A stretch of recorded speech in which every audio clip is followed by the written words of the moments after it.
गौरवशाली party Nepali communist पार्टीका नेता कमरेड माधव कुमार नेपाल र केन्द्रीय समितिका सबै सहयोद्धा कमरेडहरू आज फेरि नेपाली कम्युनिस्ट पार्टीसँग एकताबद्ध हुन ध्रुवीकृत हुन आउनुभएका सबै नेता कमरेडहरू र यो कार्यक्रममा समय अलिक घर्किँदै जाँदा पनि धैर्यतापूर्वक बसिरहनु भएका तपाईं सबै कमरेडहरूलाई म पार्टी केन्द्रीय समितिको तर्फबाट र मेरो तर्फबाट क्रान्तिकारी अभिवादन भन्न चाहन्छु। मैले धेरै कुरा भन्नुपर्ने छ जस्तो लागेको छैन आज, किनकि हामीले धेरै कुरा कार्तिक 19 गते गर्यौं, धेरै कुरा कार्तिक 26 गते पनि गर्यौं र आजै पनि एकतामा समाहित हुन आउनुभएका कमरेड राजेन्द्र श्रेष्ठ लगायतका कमरेडहरूले पनि यहाँ धेरै कुरा राख्नुभयो। राजेन्द्र श्रेष्ठले त्यति सटिक र छोटोमा राखेको मैले आज पहिलोचोटि सुने। उहाँलाई विशेष धन्यवाद भन्न चाहन्छु र अन्य कमरेडहरूले पनि आफ्ना कुराहरूलाई राम्रोसँग नै राख्नुभयो र कमरेड माधव नेपालले त विभिन्न सन्दर्भमा आज 3 चोटि बोल्ने मौका पाउनुभयो। उहाँले पनि धेरै कुरा राखिसक्नु भएको हुनाले तिनै कुरालाई दोहोर्याएर भनिराख्नु पर्ने आवश्यकता मैले त्यति धेरै ठानेको छैन। आजको यो कार्यक्रम एकता घोषणा कार्यक्रम त हो, त्यो राम्रोसँग सम्पन्न भइ पनि सक्यो, तर यो कार्यक्रम आज एकतामय मात्रै भएन, यो जेनजीमय पनि भयो।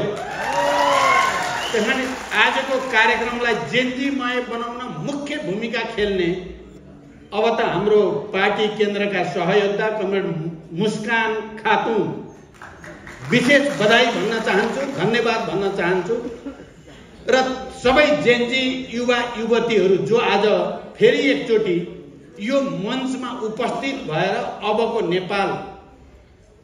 नेपाली कम्युनिस्ट पार्टीले नेतृत्व गरेको जेनजीहरू सबै समाहित भएको नेपाल, जेनजीका भावना र आकांक्षालाई पनि सम्बोधन गर्ने नेपाल हुनेछ भन्ने विश्वास आज यो मञ्चबाट व्यक्त भएको छ। ती सबै जेनजी युवाहरूलाई पनि म विशेष धन्यवाद भन्न चाहन्छु।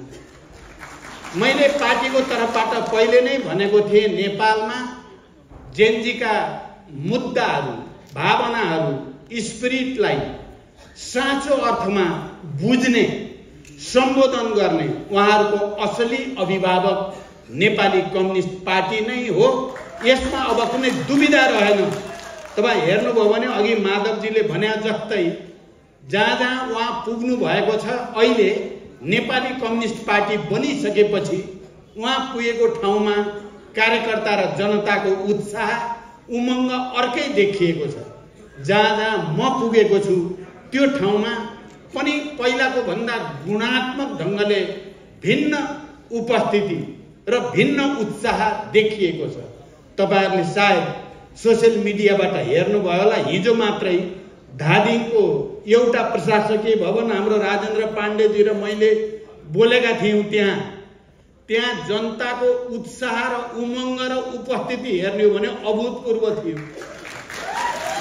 एउटा गाउँपालिकाको प्रशासकीय भवन उद्घाटन कार्यक्रममा जनताको उपस्थिति र उत्साह चाहिँ धादिङभरि मात्रै होइन, मलाई लाग्छ आजसम्म आउँदा देशैभरि पनि शक्तिशाली सन्देश गइ नै सकेको छ। त्यसकारण यो एकता हामीले भनेका थियौं, यो कुनै लहरमा या आवेगमा गरिएको एकताको अभियान होइन। आज राष्ट्र निकै असहज र जटिल परिस्थितिमा छ।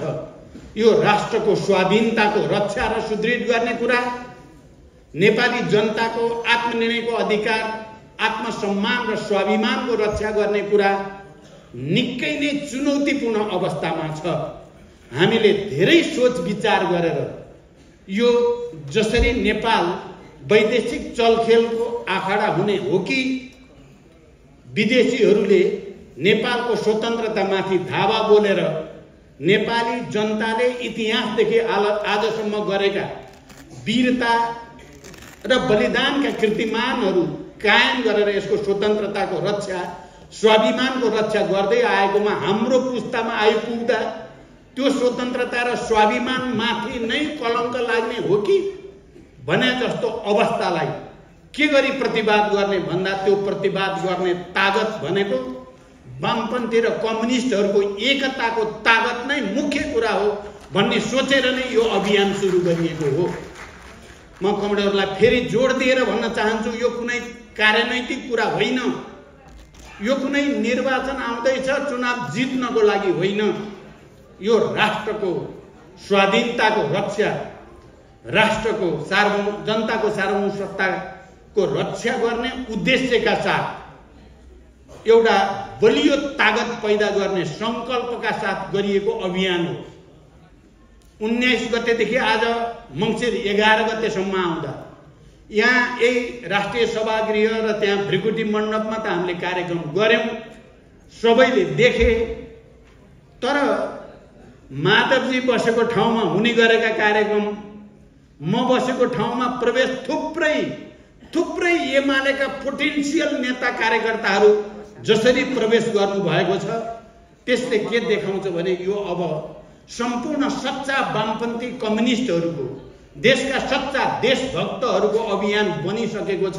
मलाई विश्वास छ आउने दिनमा यसले पूर्णता प्राप्त गर्दै जानेछ र देशको रक्षा गर्ने कुरामा, क्रान्तिका उपलब्धिको रक्षा गर्ने कुरामा, समाजवादी क्रान्तिको आधार तयार पार्ने कुरामा, उत्पादन र समृद्धिको यात्रालाई अस्ति हाम्रा नेता कमरेडहरूले अस्ति बोल्दाखेरि भन्नुभएको थियो, उत्पादन कृषिमा होस्, शिक्षा, स्वास्थ्य, रोजगारीमा होस्, पर्यटनमा होस्, उद्योग व्यवसायमा होस्, हामीले एउटा नयाँ आन्दोलन छेड्नु छ र नेपालमै रोजगारी सृष्टि गर्ने र नेपाली युवाहरू, जेनजी युवाहरूले जुन आक्रोशका साथ आफ्ना मागहरू अगाडि सारेका छन्, देश विदेशमा भएका लाखौं नेपाली युवाहरूले देशभित्र रोजगारीको वातावरण बनेको हेर्न चाहेका छन्।